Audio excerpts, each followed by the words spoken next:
Bill Maher, even Nancy Pelosi have been verbally assaulted and scorned by these cranks. Ms. Pelosi, do you support a new investigation of 9/11, as do the victims' families? No? Well, we work closely with the victims' families. They wanted the legislation passed. The 9/11 Commission report doesn't even mention the collapse of Building 7.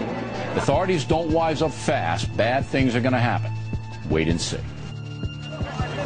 Bloomberg, why do you want to destroy the First Amendment with the new camera ban, sir? I'm working with the press. I just want to comment. Why would you? Nice to see you. It's a wonderful day. I hope you It is a enjoy beautiful yourself. day. I just want to know, why do you want to destroy the First Amendment? I'm a capitalist. Why are you shutting down the news competition? I'm a Florida capitalist. Why are you That's shutting down assault. the news? That's assault. Why are you shutting down news That's assault. competition?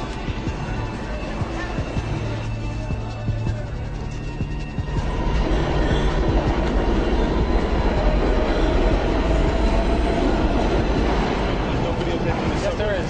Yes, there is. I don't need no permit. Sir, no comment. I want to ride the subway. I'm sorry. I want to ride the subway. That's assault. That's assault. You're assaulting. It's illegal to ride in between the It's trains. illegal for you to assault me. Illegal. It's illegal. It's illegal for you to assault me, sir. Why are you ignoring the rescue workers, sir? Police officers are dying, and you're not want to give them benefits. You don't want to take care of them, and it's really sad, sir. My friend's a police officer, Craig Bartmer, Police Precinct 1. He's dying because of the EPA's lies, sir, and he's getting no help from the government, no help from the unemployment agency, and he's dying right now because of the lie from the EPA and the government on 9/11. Why hasn't the government helped the ill rescue workers, the first responders who gave their lives on 9/11, sir? We love this country. We should treat our police officers, our fire department, our first responders with respect, sir. They're getting no respect from you for what you're doing to them, sir. Did you lose somebody on 9/11, sir? Because I know a lot of people that did. I know a lot of people that did. And they're sure angry at what you did, sir.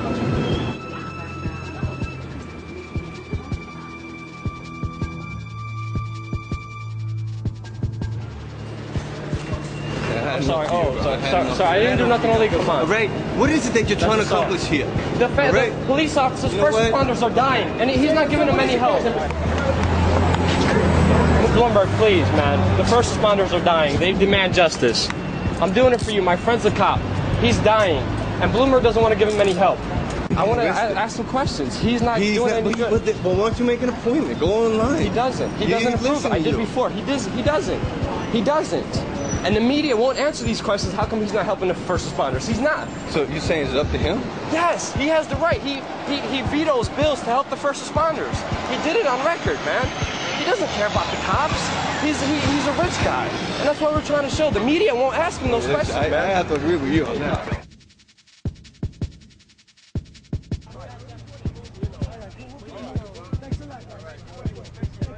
Look into 9/11, guys. They're trying to kill all of us. It's not just they're trying to kill all of us, man. In New York City, wherever you go, it's very hard not to see a roadblock, a checkpoint by the NYPD. They have huge signs. They literally stop off a whole block. They cut up a whole block.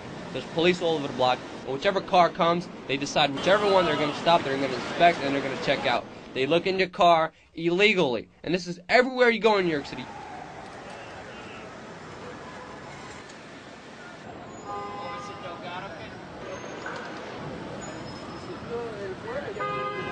Right after the London bombings, New York City implemented bag searches in public city subway stations. So wherever you go on the subway, randomly, there's police officers there who are going to stop you before you come in, and they're going to ask you if they could search you. Roadblocks if you're in a car. If you're in a subway, they have these subway searches.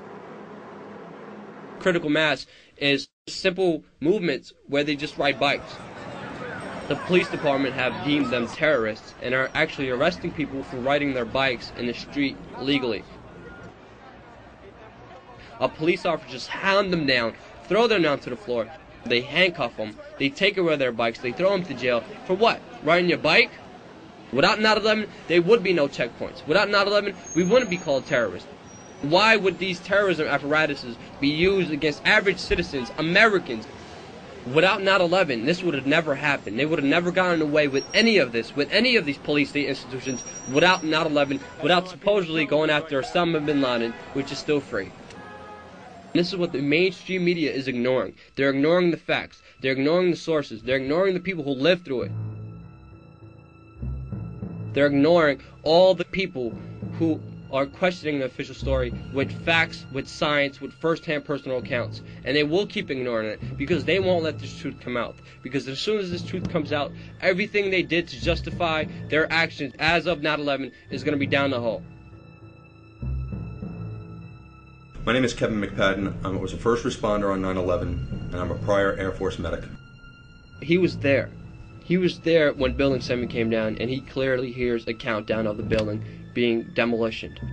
On the first day on 9/11, was staged north of Building 7. Amy Goodman was out in the intersection part. World Trade Center Building 7, your opinion? I think it needs to be further investigated. They had half of us separate into search and rescue and half of us into medical assistance. When we saw the firemen pick up and start grabbing their equipment and bustling back and forth, you know, they were getting ready to do something, we started asking questions. And so we had our eyes on this Red Cross representative that was holding a radio. So, you know, usually the person who's holding the radio has answers. Well, what's going on? What's going on? Well, what are the firemen running around for? And, like, there's something going on.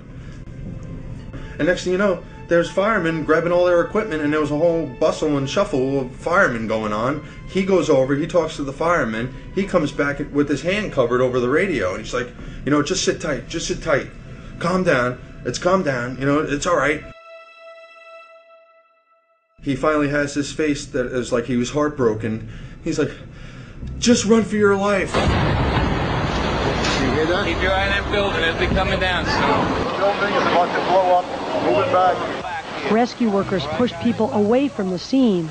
We are looking back. There's a building. It's about to blow up. He takes his hand off, and you hear 3, 2, 1, and it was boom, boom, boom, boom, boom.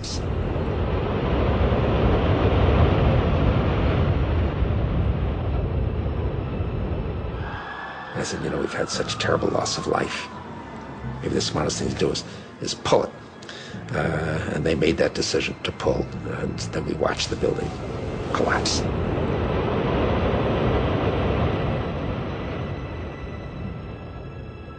Richard Gage is an amazing individual. He started Architects for Engineers for 9/11 Truth.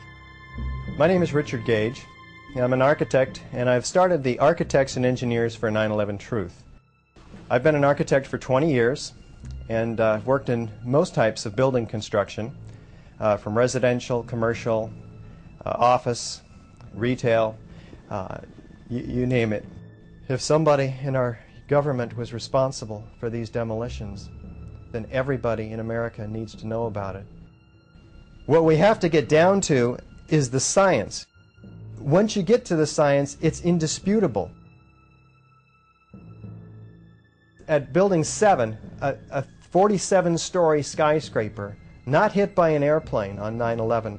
It fell symmetrically, smoothly, at virtually free-fall speed into its own footprint. A perfect controlled demolition. There's only graphic evidence for 2 or 3 fires in that building, 5th and 12th and maybe 13th floor. The official story tells us that the steel was softened, but if that was the case and this building fell due to fires by their nature creep from place to place, leaving one area cool and burning another area, that would force an asymmetrical collapse. The building would tip over. So for the first time in history, fires have done what only a handful of demolition companies are capable of doing. It was almost as if it were a planned implosion. It just pancaked. Well, just before 5:30 this afternoon, it too crumbled, pancaking almost like a precision implosion. The firemen had pulled out all of their resources from the building early in the afternoon, and they're looking at each other wondering why they're not fighting the fire. And there's some people who are telling them the building's going to come down. At World Trade Center 1 and 2, we have the onset of destruction at the point of the jetliner impacts, because we're being led to believe that this was produced by fire. So what we have, instead of a classical controlled demolition of an implosion, we have an explosion, where beams and columns are dismembered from each other. These are welded moment frame connections in the core structure of the World Trade Center 1 and 2. Two towers, a huge explosion now raining debris on all of us. We better get out of the way! They're blown up to 500 feet laterally, impaling themselves in the surrounding windows.